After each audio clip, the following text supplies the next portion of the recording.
यहाँ सबैलाई हार्दिक नमस्कार, स्वागत पनि छ। दशैंको मौसम छ। दशैंको मौसममा यहाँहरूलाई दशैंको हार्दिक मङ्गलमय शुभकामना पनि व्यक्त गर्ने मैले। दशैंको मौसम पारेर मैले एउटा मुक्तक लिएर आएको छु। मुक्तक कस्तो लाग्छ सुनेर प्रतिक्रिया दिनु होला। मुक्तक यसरी सुरु हुन्छ। दशैंमा जस्तो उल्लासमय समय सधैँभरि आए हुन्थ्यो। दशैंमा जस्तो उल्लासमय समय सधैँभरि आए हुन्थ्यो। बालापनको खुसी जस्तो सदैव चाँदनी रात छाए हुन्थ्यो। बालापनको खुसी जस्तो सदैव चाँदनी रात छाए हुन्थ्यो। दशैंमा जस्तो उल्लासमय समय सालैभरि आए हुन्थ्यो।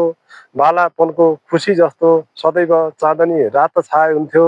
अभाव र दबावबाट गुजारा गर्नुपर्ने चोला भन्दा मान्छेले अभाव र दबावबाट गुजारा गर्नुपर्ने चोला भन्दा मान्छेले नभमा उन्ने चङ्गाको जस्तो स्वच्छन्द जीवन पाए हुन्थ्यो। नभमा उन्ने चङ्गाको जस्तो स्वच्छन्द जीवन पाए हुन्थ्यो। नभमा उन्ने चङ्गाको जस्तो स्वच्छन्द जीवन पाए हुन्थ्यो। दशैंमा जस्तो उल्लासमय समय सधैँभरि आए हुन्थ्यो। बालापनको खुसी जस्तो सदैव चाँदनी रात छाए हुन्थ्यो।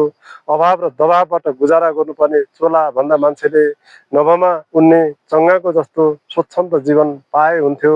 नभमा उन्ने चङ्गाको जस्तो स्वच्छन्द जीवन पाए हुन्थ्यो।